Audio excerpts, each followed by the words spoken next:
Nosaltres, al marge de les qüestions tècniques que puguin haver-hi sobre les que no anem a entrar,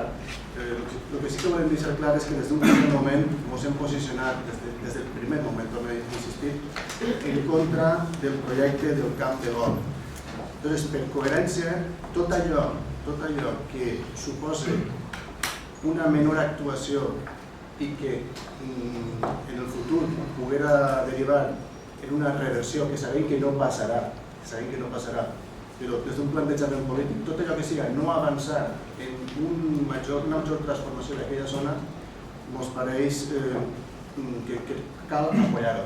Però com que estem en contra, torno a dir, del projecte i no anem ni a facilitar ni a fer res en aquesta tramitació, en aquest expedient, ens anem a abstindre, però deixant molt clar que el nostre posicionament sempre és el contrari i que no anem a entrar ni en qüestions tècniques de si unitats d'execució o la línia elèctrica que està pendent de posar-se, que l'hotel que falta, si no se passa l'hotel molt millor i si allò poguera revertir-se, torna a dir molt millor.